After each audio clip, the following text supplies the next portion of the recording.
બોલો જીવંતિકા માત કી જય। જીવંતિકા વ્રતનો મહિમા। સંતાનના સુખ તથા તેના દીર્ઘાયુષ્ય કરવા માટેનું આ વ્રત છે, તેથી તેને સંજીવની વ્રત પણ કહેવામાં આવે છે। પુત્રની માતા પોતાના પુત્રના દીર્ઘાયુ માટે માતા જીવંતિકાનું વ્રત કરે છે। આ વ્રતનો આરંભ શ્રાવણ મહિનાના પહેલા શુક્રવારથી થાય છે। જીવંતિકાનો એક અર્થ જીવાડનારી એવો પણ થાય છે, તેથી જીવંતિકા માતાના વ્રતનો મહિમા પણ અપરંપાર છે। આ વ્રત સૌભાગ્યવતી સ્ત્રી તથા કુમારિકા બહેનો અને વિધવા સ્ત્રી પણ તેના પુત્રના સુખ તથા દીર્ઘાયુ માટે કરી શકે છે। શુક્રવારનું વ્રત કરતી બહેનો પણ માતા જીવંતિકાનું વ્રત કરી શકે છે। તે દિવસે વ્રત કરતી સ્ત્રીએ સવારમાં વહેલા ઉઠી સ્નાન વગેરેથી પરવારીને 5 દિવેટવાળો દીવો પ્રગટાવવો, પછી ભક્તિભાવપૂર્વક જીવંતિકા માતાની પૂજા વંદના કરવી। આ વ્રત કરતી વખતે હંમેશા લાલ રંગના જ કપડાં પહેરવા જોઈએ। બીજા કોઈ પીળા કે વાદળી રંગના વસ્ત્રો કદી પહેરવા નહીં। ઘરમાં બીજા પહેરે તેનો વાંધો નહીં, પણ માત્ર વ્રત કરનારી બહેનોએ જ લાલ રંગના વસ્ત્રો ધારણ કરવા। જીવંતિકા માતાની કથા વાર્તા પ્રારંભ।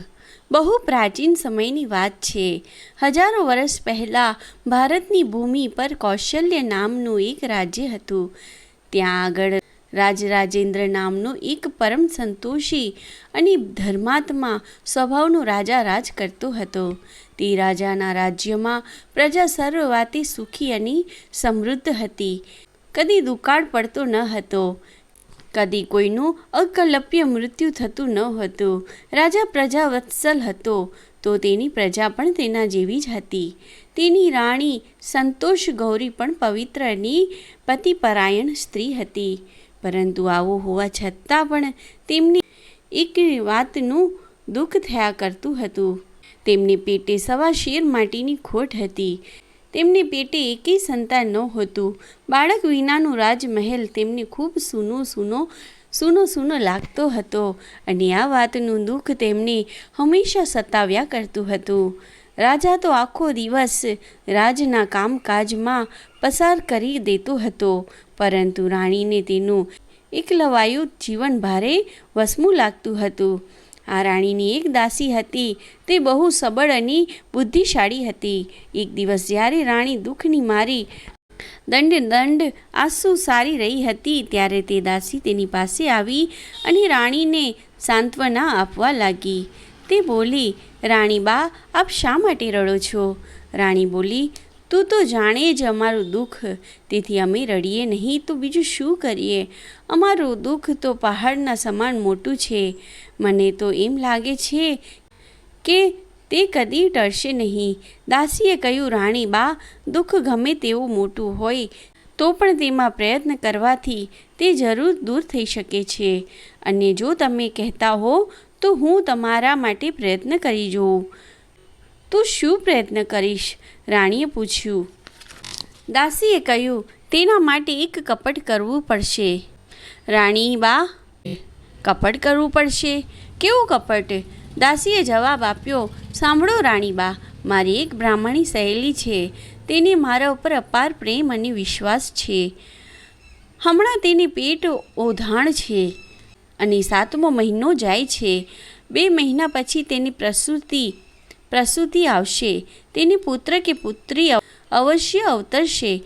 તમે પણ 7 મહિના પતી ગયાનો ઢોળ કરજો અને પેટે કપડું બાંધીને રાખજો। હું પણ મારી બ્રાહ્મણી સહેલીની સેવા ચાકરી કરતી રહીશ અને જેમ તેમ તેને રાજી રાખીશ। જ્યારે તેને પ્રસૂતિ આવશે અને પુત્ર જન્મશે તો તેને હું ત્યાંથી ઉપાડી લાવીને તમારી સોડમાં સુવડાવી દઈશ, એટલે એ તમારો જ પુત્ર ગણાશે। કોઈને પણ કાને કાન આ વાત ખબરે પડશે નહીં, ને આ રીતે મારું કાવતરું પાર પડી જશે। દાસીની વાત રાણીના ગળે ઉતરી ગઈ। તે ખૂબ રાજી થઈ ગઈ। તરત જ તેણે પોતાના ગળામાં હતો તે એકાવડ હાર કાઢીને દાસીને પહેરાવી દીધો। પછી પોતે ગર્ભવતી છે તે જાતની અફવા તેની ચારે બાજુ ફેલાવી દીધી। સમય વીતતો ગયો, પાણીના રેલાની જેમ સમય સરતો ગયો અને જોત જોતામાં પેલી બ્રાહ્મણની પત્નીને 9 મહિના પૂરા થઈ ગયા. તેની સખી રાણીની દાસીએ ખૂબ જ કપટ કર્યું. તેને ઘેનવાળી એવી વસ્તુ પીવડાવી દીધી કે કંઈ શાન ભાન રહ્યું નહીં. તેને રૂપાળી ચંદ્રમા જેવો પુત્ર જન્મ્યો. દાસી તેને ઉપાડીને ત્યાંથી દૂર લઈ ગઈ અને રાણીની પાસે આવીને તેને બ્રાહ્મણીની પત્નીનો પુત્ર આપી દીધો. રાણીએ તેને પોતાના પડખામાં સુવડાવ્યો ને પછી જાહેર કર્યું કે રાણીબાએ એક અતિ સ્વરૂપવાન પુત્રને જન્મ આપ્યો છે. આ સમાચારથી રાજમહેલમાં ચારે બાજુ આનંદ છવાઈ ગયો, પરંતુ સાચી વાતની કોઈની પણ જાણ થઈ નહીં. રાજા તો આ આનંદના સમાચાર સાંભળીને ખૂબ જ રાજી થઈ ગયો. તેણે ખોબે ગરીબોને ખૂબ દાન કર્યું. જેલમાં પડેલા કેદીઓને તેણે છોડી મૂકવાનો હુકમ કર્યો. દાસી ત્યાંથી પાછી તરત જ દોડીને બ્રાહ્મણીની પત્ની પાસે જઈ પહોંચી અને જ્યારે થોડી વારે બ્રાહ્મણને ભાન આવ્યું ત્યારે તેણે તેને જણાવ્યું કે બહેન, તને તો મરેલો પુત્ર અવતર્યો હતો, જેને હું હમણાં જ શમશાનમાં દફનાવીને આવી છું. તું તો બેહોશ જ પડી હતી, એટલે તને આ વાતનું ક્યાંથી ભાન હોય? આ પ્રમાણે કહીને તે ખૂબ ગડગડી થઈ ગઈ અને આંખમાંથી ખોટા મગરના આંસુ પાડવા લાગી. બ્રાહ્મણની પત્ની તો બિચારી આ સાંભળીને પોતાનું કપાળ કૂટવા લાગી. તે કહેવા લાગી, હશે બહેન, મારા ભાગ્યમાં આવું જ લખાયું હશે, જેવી માતાની ઈચ્છા. આમ કહીને તેણે મનમાં સંતોષ માની લીધો. આ બાજુ ગરીબ બ્રાહ્મણનો પુત્ર રાજકુમાર બનીને રાજાના મહેલમાં ઉછરે છે. સાચી વાત હજી પણ કોઈની જાણતું નથી. રાજકુમાર રાજા રાણીના લાડકોળમાં મોટો થઈ રહ્યો છે. એના સુખ અને સમૃદ્ધિનો કોઈ પાર નથી. એના દિવસો ખૂબ જ આનંદમાં પસાર થઈ રહ્યા છે. જ્યારે આ બાજુ તેની સગી જનેતા બિચારી પુત્રના વિયોગમાં ઝૂરતી એકલી અટુલી માતા જીવંતિકાનું વ્રત કર્યા કરે છે. સમય તો સમયનું કામ કર્યા જ કરે છે. આમ ફરી પાછા 9 વર્ષના વહાણા વીતી ગયા. રાજકુમાર 9 વર્ષનો કિશોર થઈને ઊભો રહી ગયો. તેની મા બ્રાહ્મણીને પણ જીવંતિકાનું વ્રત લીધાના 9 વર્ષ પૂરા થઈ ગયા. 9 વર્ષ સુધી તે જીવંતિકામાંનું વ્રત કરતી રહી. શુક્રવારે એક ટાણું કરતી, પીળા રંગની અને બંગડી પહેરતી નહીં. રાત્રે માનું જાગરણ કરતી. આમ તેણે 9 વર્ષ પૂરા કરી દીધા. જીવંતિકા માના વ્રતનું ઉજવણું 9 વર્ષે થાય છે અને વ્રત કરનારને તેના વ્રતનું ફળ પણ અવશ્ય મળે જ છે. માતા જીવંતિકાના આશીષ તેને જરૂર પ્રાપ્ત થાય છે. જ્યારે બ્રાહ્મણી તેના વ્રતના ઉજવણાની તૈયારીઓ કરી રહી હતી ત્યારે એક બનાવ બની ગયો.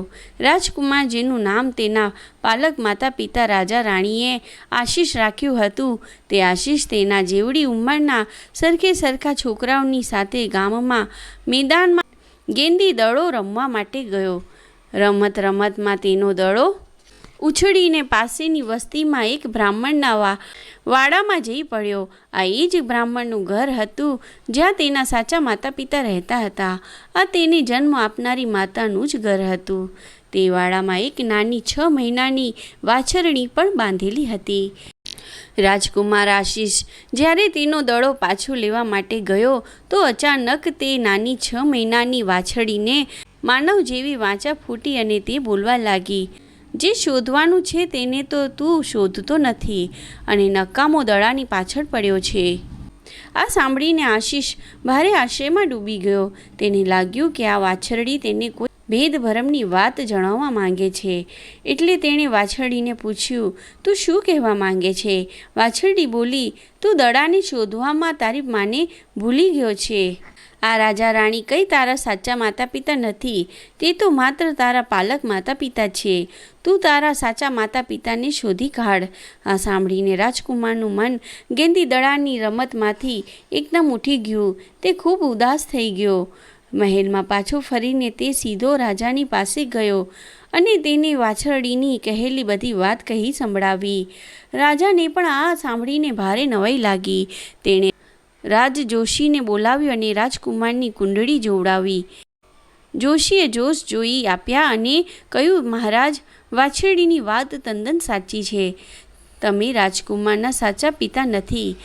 આ રાજકુમાર બીજા જ કોઈકનું સંતાન છે. તેના માતા પિતાને શોધવા માટે તમે ભોજનનો મોટો ભંડારો રાખો. તેના સાચા માતા પિતા ત્યાં જમવા માટે જરૂર આવશે. રાજાએ યજ્ઞ અને મોટો જમણવાર ગોઠવ્યો. તેમાં ઠેર ઠેરથી લોકો જમવા આવવા લાગ્યા. રાજા છાની રીતે તે બધાની પાસે રાખતો હતો અને આશીષ પણ પોતાની માને શોધી રહ્યો હતો. ધુમાડામાં બંધ મોટા જમણવારમાં સૌ કોઈ જમવા આવ્યું. તે બ્રાહ્મણી અને બ્રાહ્મણ જમવા માટે આવ્યા નહીં, કેમ કે તેમને ત્યાં જીવંતિકા માતાના વ્રતનું ઉજવણું હતું. તેથી તે તેની તૈયારીઓમાં પડ્યા હતા. છેવટે રાજાને તે વાતની જાણ થઈ તો તેણે પાલખી મોકલીને તેમને પોતાના યજ્ઞમાં જમવા બોલાવ્યા. તેમના આવી ગયા પછી રાજાએ તેમને પૂછ્યું, રાજ્યનો ઢંઢેરો સાંભળવા છતાં પણ તમે યજ્ઞમાં જમવા માટે કેમ ન પધાર્યા? બ્રાહ્મણીએ જવાબ આપ્યો, અમારે ઘેર જીવંતિકા માતાનું વ્રતનું ઉજવણું છે. અમે 9 વર્ષ આ વ્રત પાળ્યું છે અને આ 9મે વર્ષે માના વ્રતનું ઉજવણું કરીએ છીએ. અમે અમારા પ્રાણના ભોગે પણ જીવંતિકા માનું વ્રત પાડીશું અને ઉજવીશું. આટલું કહેતામાં તો બ્રાહ્મણીને અચાનક ધાવણ ચડી આવ્યું અને દૂધની ધાર ઉડીને પાસે ઊભેલા રાજકુમારના મુખમાં જઈ પડી. સૌ કોઈ આશ્ચર્યથી આ બનાવ જોઈ રહ્યા. તે બધાને ખૂબ જ નવાઈ લાગી. રાજકુમારને પણ માને જોઈને હૈયામાં હેત ઉભરાઈ આવ્યો અને તે પોતાની માને ભેટી પડ્યો. મા બેટાનું આ અપૂર્વ મિલન જોઈને ત્યાં હાજર સૌની આંખમાં હરખના આંસુ આવી ગયા. તે બધા મનમાં સમજી જ ગયા કે આ બ્રાહ્મણ જ રાજકુમારની સાચી મા છે. વાતનો ભેદ ખુલી ગયો હતો. તેથી રાજાએ રાણીને સાચી વાત પૂછી તો રાણીએ પણ પોતાનો ગુનો કબૂલ કરી લીધો અને તેણે રાજાની માફી માંગી. રાજાએ તે કપટી દાસીને બોલાવી. તે ખૂબ જ ગભરાઈ ગઈ હતી. તેણે રાણીના હિત માટે આવું કપટ કર્યું હતું અને સાચી વાતનો સ્વીકાર પણ કરી લીધો તથા રાજાની પાસે માફી માંગી. રાજાએ તે બેઉનો ન્યાય બ્રાહ્મણીને કરવા માટે કહ્યું તો બ્રાહ્મણી બોલી, રાજાજી, એમાં રાણીનો કે દાસીનો કોઈ જ દોષ નથી. આ બધો મારા ભાગ્યનો જ વાંક હતો. મારા ભાગ્યમાં જે હતું તે બની ગયું છે. માતા જીવંતિકાના પ્રતાપથી મને મારો પુત્ર પાછો મળી ગયો છે. માટે રાણીબાને કે દાસીને કોઈ જ સજા કરશો નહીં અને તેમને માફ કરી દેશો. રાજા રાજી થઈ ગયો. તેણે રાણી તથા દાસીને માફ કરી દીધી. ત્યાર પછી બ્રાહ્મણી તેમના પુત્રની સાથે રાજમહેલમાં જ રહેવા લાગ્યા. બ્રાહ્મણ રાજા બન્યો અને બ્રાહ્મણી રાજમાતા બની ગયા. આખા નગરની સ્ત્રીઓ બધી ત્યાં દોડી આવી અને પૂછવા લાગી, માતાજી, તમારું વ્રત તમારું ભાગ્ય બનીને તમને ફળ્યું છે, તો તમે અમને કહેશો કે એક વ્રત કેવું છે અને એ કેવી રીતે કરવાનું છે? રાજમાતા બનેલી બ્રાહ્મણીએ તેમની જીવંતિકા માના વ્રતની વિધિ બધી સમજાવી. આ વ્રતનું નામ જીવંતિકા વ્રત છે. તે અતિ પવિત્ર વ્રત છે. શ્રાવણ મહિનાના પહેલા શુક્રવારથી આ વ્રતનો પ્રારંભ થાય છે. પીળા વસ્ત્રો કે ઘરેણાં પહેરવા નહીં. જીવંતિકા માનું નામ લઈને 5 દિવેટનો દીવો પ્રગટ કરવો. એક ટાણો ઉપવાસ કરવો. 9 વર્ષ પછી આ વ્રતનું ઉજવણું કરી શકાય છે. એક સૌભાગ્યવતી સ્ત્રી, એક કુંવારી કન્યા અને એક બાળકને જમવા બેસાડવા. ફૂલહાર પહેરાવી તેમની પૂજા કરવી. લાલ વસ્ત્રો આપવા. દક્ષિણા આપવી. જે કોઈ જીવંતિકા માનું વ્રત કરે છે તેના પુત્રની જીવંતિકા માતા રક્ષા કરે જ છે.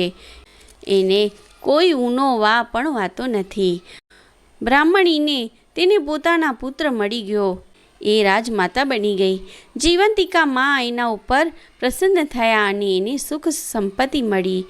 હે મા જીવંતિકા, હે મા સંજીવની માતા, જેવી રક્ષા બ્રાહ્મણના બાળકની કરી એવી મારા બાળકોની સદાય તમે કરજો.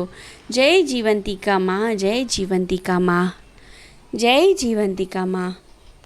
જો આ વ્રત કથા સાંભળવામાં તમને આનંદ આવ્યો હોય તો આ વિડીયોને લાઈક કરીને આગળ શેર કરજો અને ચેનલ પર નવા હોય તો સબસ્ક્રાઈબ કરજો. ધન્યવાદ.